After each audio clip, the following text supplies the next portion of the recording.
নাকি রুগী, ঘরে বউ থাকে না, সংসারে অশান্তি, আর নয় চিন্তা, আর নয় হতাশা, চলে আসুন আমাদের নিকট আর নিয়ে যান আপনার সেই অনাকাঙ্ক্ষিত ঔষধ। ঘরে বউ থাকে না, সংসারে অশান্তি, আরে এই রোগে তো আমি ভুগছি।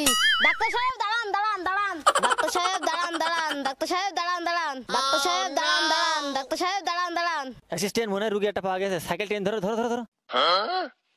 ভাই আপনার কি সমস্যা ডাক্তার সাহেবের সাথে খুলে বলেন। ডাক্তার সাহেব, বিয়ের পর দিন থেকে আমার বউ থাকে না, সংসারে অশান্তি লেগেই থাকে, মনে হচ্ছে দিন দিন অশান্তি বেড়ে চলেছে, এটা আপনি বিহিত করেন। তাহলে আপনার এই সমস্যা, এ তো করুণ সমস্যা। আগে দেখতে হবে আপনার পরিবারে অশান্তি নাকি আপনার দেহের অশান্তি। অ্যাসিস্ট্যান্ট, ওটা দাও, আগে দেখে নি। এটা ধরো, এখানে ধরো তুমি।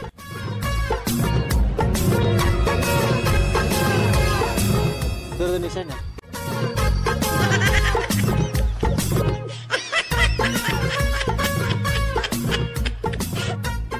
আপনাদের সমস্যা দেখলাম, এ কোনো বড় কোনো ধরনের সমস্যা না, এ সামান্য একটুখানি ওষুধ খাবেন, আপনার সব ঠিক হয়ে যাবে, এতে চিন্তা করার কোনো কারণ নেই। অ্যাসিস্ট্যান্ট, ব্যাগ বের করো। অ্যাসিস্ট্যান্ট, তাহলে তুমি ওই 2 নম্বর খাটে 3 নম্বর ফাইলটা বের করো। ভাই, এই যে চোখ আছে হারবাল, আপনার যে রোগ তার জন্য এই ওষুধটা যথেষ্ট। আপনি ওষুধ সেবন করবেন, আপনার মন দিল একদম ঠান্ডা হয়ে যাবে, আপনার মনে কখনোই যাবে না যে আপনি বউর সাথে ঝগড়া করেন, শুধু ভালোবাসি মন যাবে। আর যখন আপনার ভালোবাসবেন তাহলে ঝগড়া থেমে যাবে, আপনার বউ আর বাপের বাড়ি যাবে না, পরিবারের অশান্তি হবে না। তাই আপনি এই চোখ আছে হারবালটা নেন, প্রতিদিন রাত্রি খাবার পর সেবন করবেন, এতটুকুই যথেষ্ট আপনার জন্য। নেন ভাই। শালা ডাক্তার, ডাক্তার আমাদের কবিরাজি ব্যবসা মার খেয়ে দিবা নেই, কোনো রকম ভাবে ডাক্তারের ব্যবসা করতে দিলে হবে না গ্রামে। আগে দেখি কি করে, তারপরে ব্যবস্থা করছি। ডাক্তার বাবু, ওষুধটা দিলেন, ওষুধের দাম কত?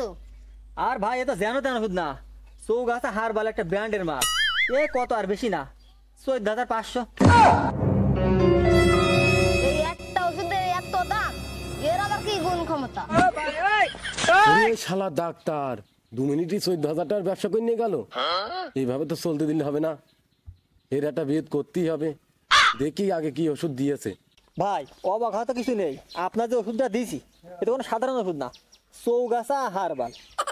এই যে আপনার লাখ লাখ টাকা সম্পত্তি আছে, কিন্তু আপনার বউ থাকে না, আপনার দেহের অশান্তি, আপনার মনের অশান্তি, পরিবারের অশান্তি, কিন্তু মাত্র 13 থেকে 14,000 টাকা যদি আপনার এই সব অশান্তিগুলো একবারে মিটে যায়, তাহলে তো আপনি সুখী থাকবেন। এই জন্যই এই ওষুধটা মনে করেন যে আপনার ওই কামরূপ কামাখ্যা থেকে ইম্পোর্ট করা, এটা সাধারণ জায়গায় পাওয়া যায় না, এনে চৌগাছায় বাজারজাতকরণ করে আমরা এই বেঁচে বেড়াচ্ছি। আপনি ওষুধটা নেন, অনেক লাভবান হবেন, অনেক শান্তিতে জীবনযাপন করবেন।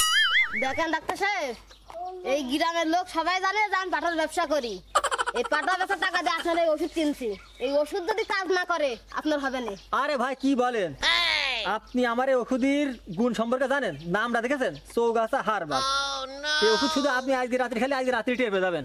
তবে একটা কথা ভাই, ঘন ঘন খাবেন না, আপনি তো খালি বারবার খাতি মন চাবেন, আপনি শুধু প্রতিদিন ওই একবারই খাবেন। তাহলে আমাদের টাকাটা দেন, আমি চলে যাই, আমার আরো রুগী দেখতে হবে। নেন ডাক্তার সাহেব। আচ্ছা, তবে কথা কিন্তু একটাই ভাই, দিন একবার, যেন বারবার খাবেন না। আচ্ছা, তাহলে যান। ও ভাই, ও ভাই, দাঁড়াও দাঁড়াও দাঁড়াও দাঁড়াও। আপনার রোগের কথা আমি পাশের দিয়ে সব শুনলাম, তো দেখি ডাক্তার আপনার কি ওষুধ দিয়েছে। দেখেন ভাই, চৌগাছা হারবাল।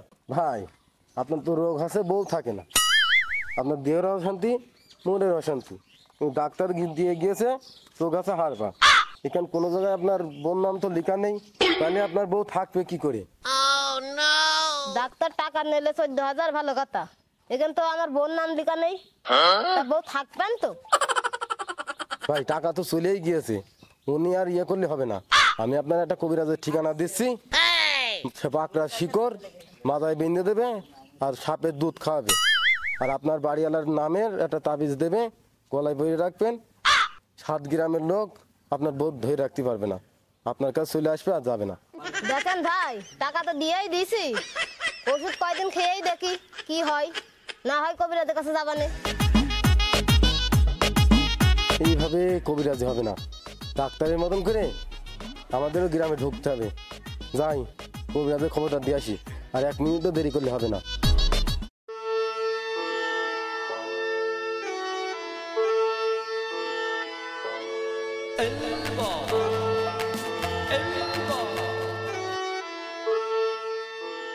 চাচা, যে ডাক্তারের সাথে ওরা সই করিলাম সে ডাক্তার তো একাই লুটে পুটে সব খেয়ে নিলে। এখানে বসে থাকলি একটা রোগও আসবে না। তার তো চলো আমরা চাটি বাটি কিনে গ্রামে ঢুকি। ভাইস্তে ঠিকই বলছিস, সারাদিন ধরে এখানে একটা রোগীও আসেনি।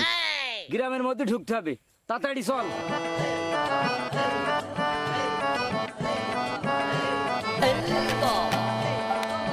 কানা বাবা কানা বাবা কানা বাবা কানা বাবা কানা বাবা কানা বাবা কানা বাবা কানা বাবা কানা বাবা কানা বাবা কানা বাবা কানা বাবা কানা বাবা কানা বাবা মুখ কইরা নাও তোমার চরণে আমায় চাচা, কিন্তু দিকে গেলাম এই পাড়ায় রোগীর সংখ্যা বেশি। কি বলো ভাইস্তে, তাহলে তো এই পাড়ায় আগে ঢুকতে হবে। চলো তাড়াতাড়ি পাতালে হাঁটো। কানা বাবা কানা বাবা এত টাকা দিয়ে ডাক্তারের কাছে ওষুধটা নিলাম, চৌগাছা হারবাল। ডাক্তার বললে ওষুধে খুব ভালো কাজ করবে না। ওষুধে তো কাজ করলেই না, টাকাটা আমার জলেই চলে গেল।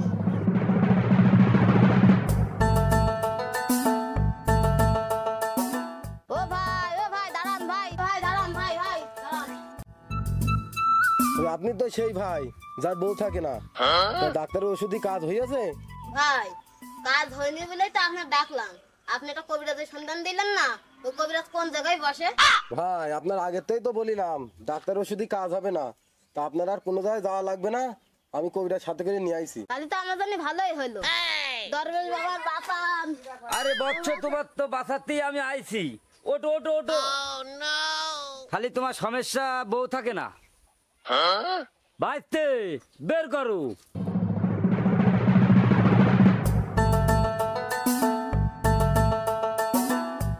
এই নেন, এটা শিমুল গাছের শিকড়। আপনাদের এলাকায় কেউ পাকড়া গাছের শিকড় বলে।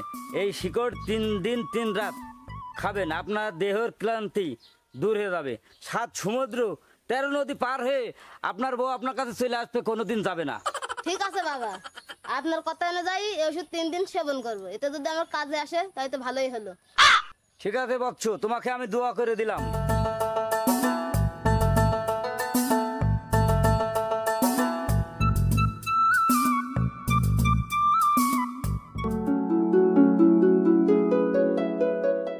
মাজায় ব্যথা, হাড়ে ব্যথা, জয়েন্টে ব্যথা, পয়েন্টে ব্যথা, হাঁটতে পারছেন না, কাজ করতে পারছেন না, বউ নিয়ে অশান্তিতে আছেন, আর নয় দুশ্চিন্তা, হতাশা, চলে আসুন আমাদের গাড়ির নিকট। আমাদের ওষুধটি গ্রহণ করুন, সেবন করুন, প্রথম রাত্রে ফলাফল পেয়ে যাবেন। তাই আর দেরি না করে চলে আসুন আমাদের গাড়ির নিকট। হ্যাঁ, ডাক্তার বলে গেল কি মাজায় ব্যথা, হাড়ে ব্যথা। আর এমনিতেও তো আমার এই হাটকুড়ো অনেকদিন ধরে বিছনায় পড়ে আছে, ঠিক মতো সংসারও চলে না। যাই দেখে আসি, ডাক্তারকে ডেকেই নিয়ে আসি। ডাক্তার ভাই দাঁড়ান দাঁড়ান, ডাক্তার ভাই দাঁড়ান। অ্যাসিস্ট্যান্ট কে একদম মনে হচ্ছে ডাকছে, লাবো লাবো লাবো। ভাবি আপনার কি সমস্যা ডাক্তারের সাথে বলেন, 1 নিমিষে সমাধান হয়ে যাবে। ভাই, আমার বাড়িওয়ালার মাজায় সমস্যা, ঠিকমতো কাজ কাম করতে পারে না, চলাফেরা করতে পারে না। এই নিয়ে আমার পরিবারে অনেক অশান্তি। আপনি যদি একটু দেখতেন তাইলে ভালো হতো। আপনার বাড়িওয়ালাদের সমস্যার কথা বলছে, এ নিয়ে আপনার মোটে চিন্তিত হওয়ার কোনো কারণ নেই। আমি এমন একটা ওষুধ দেবো, আপনি প্রথম রাত থেকে তার ফল পেয়ে যাবেন। অ্যাসিস্ট্যান্ট, স্যার আমি বুঝতে পেরেছি কি ওষুধ দেওয়া লাগবে। ওই 3 নম্বর ফাইলে হারবাল ওষুধটা তো। ধুর মিয়া, আপনি অ্যাসিস্ট্যান্ট মনে থাকবেন। যদি এত বুঝতেন তাহলে আপনি ডাক্তার হতেন। সব জায়গায় কি হারবাল ওষুধ দেওয়া যায়? আপনি ওই 4 নম্বর ওষুধটা বের করেন। ভাবি, এই যে ওষুধটা দেখছেন ঘুমের বড়ি, আমাদের থাইল্যান্ড থেকে ইম্পোর্ট করা। আপনার স্বামীর মাজায় ব্যথা, তার মানে আপনার স্বামীর পর্যাপ্ত পরিমাণে রেস্ট নেওয়া হচ্ছে না। আপনি প্রতিদিন রাত্রে এই বড়ি 1 করে খাবেন, টানা 7 দিনে 7টা। আপনার স্বামী যত ঘুমাতে পারবে, তাহলে তার রেস্ট নেওয়া ভালো হবে। আর অবশ্যই যদি আপনি সঠিক নিয়মে আমার কথা শুনে এই বড়ি আপনার স্বামীকে সেবন করেন, তাহলে অবশ্যই তার মাজার ব্যথা কমবে, আপনাদের সংসারে সুখ শান্তি ফিরে আসবে। তা তো সব বুঝলাম ভাই, তাই ওষুধের দাম কত? এটা তো ভাবি খুব একটা বেশি না, এই আমরা অন্যান্য মানুষের কাছে 14 থেকে 1500 টাকার মধ্যে বেশি। তা আপনার বাড়িওয়ালা যখন কাজ কাম করতে পারছে না, সেই হিসাবে আপনি ওই 800 টাকা দিলেই হবে না। ভাই আপনি তো শুনলেনই সব, আমার বাড়িওয়ালা কাজ কাম কিছু করে না, তা আমার দিকে তাকে একটু টাকাটা না নিলে হয় না? অ্যাসিস্ট্যান্ট স্যার আমি জানি আপনি বিশেষ মুহূর্তে দুর্বল, তাই আমি রেডি করে রেখে দিয়েছি। ভাবি আপনি ওষুধটা ধরেন, আগে তাড়াতাড়ি ওষুধ দাও।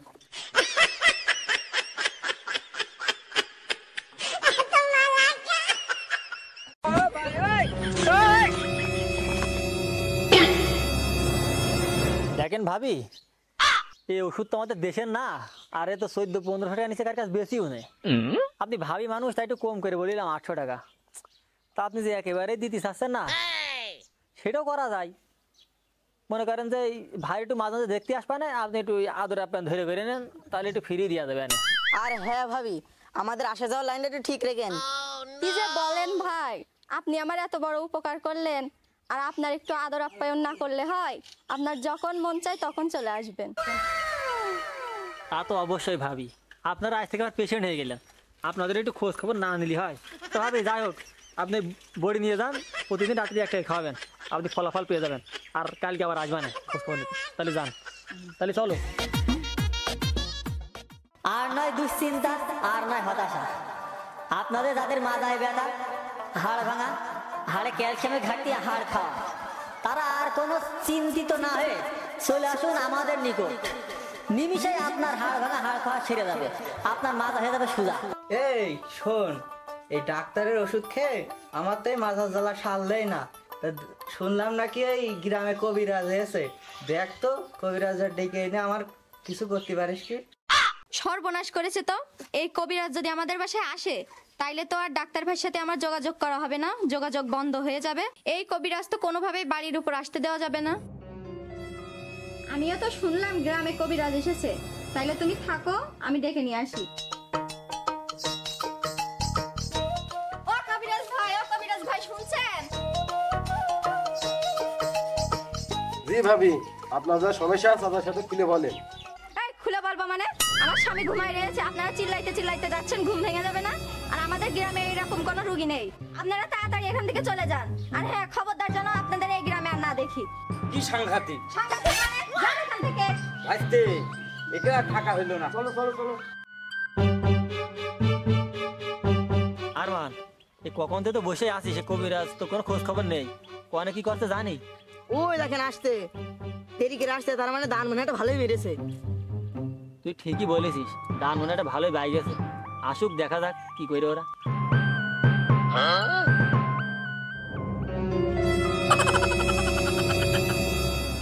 ভাই আপনাদের জন্য অনেকক্ষণ ধরে গাড়ি আছে, আপনাদের আসতে দেরি হলো, ডান মনে হয় ভালোই ভাগি আছে।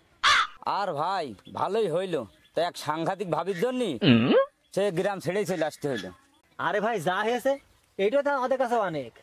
আপনিও কবিরাজ না, আমিও ডাক্তার না, আমরা যে দুইজনে হাত করে সারা গ্রামের লোকে ঠকাচ্ছি, এটা তো আর কেউ জানে না। আর শোনেন ভাই, আমরা যেভাবে মানুষের ঠকাচ্ছি, আপনারা না থাকলে গ্রামের কোনো লোক জানে না, তাহলে আমাদের ব্যবসা লস হয়ে যাবে। এই তোরা দুইজন আমাদের এই গ্রামে ভণ্ড কবিরাজ আর ডাক্তার সেজে আমাদের গ্রামটা পুরো চুষে খাচ্ছিস। তোদের তো দণ্ডনীয় একটা অপরাধ, তোদের তো সাজা দেওয়া উচিত। আমাদের এই গ্রামে সাধারণ জনগণ তারা দিন আনে দিন খায়, আর তাদের তোরা ঠইকে এইভাবে ইনকাম করছিস। চ তোদের আগে পুলিশে দেবো, চ দুজনই চ। ভাই আমরা অনেক বড় ভুল করে ফেলেছি, আমাদের এবারকে মতন মাফ করে দেন, আমরা আর কখনো এভাবে মানুষ ঠকে খাবো না। আচ্ছা ঠিক আছে, তোদের এবারকার মতন ক্ষমা করে দিলাম। ভবিষ্যতে যদি এরকম ভুল তোদের আর হয় কখনো, এরপরে কিন্তু সাংঘাতিক ব্যবস্থা নেবো আমি। ঠিক আছে ভাই। দর্শক আপনারাই তো দেখলেন, মানুষকে ঠকিয়ে বা ভণ্ডামি করে কখনোই বাঁচা যায় না, এক সময় না এক সময় ধরা খেতে হয়। তাই আপনারা মানুষ না ঠকিয়ে সৎ পথে ইনকাম করুন, সৎ পথে চলুন, আল্লাহ অবশ্যই আপনাদেরকে ভালো চালাবে। আর আমাদের ভিডিও কেমন হয়েছে অবশ্যই কমেন্ট বক্সে জানাবেন, আর সবাই ভালো থাকবেন। ধন্যবাদ।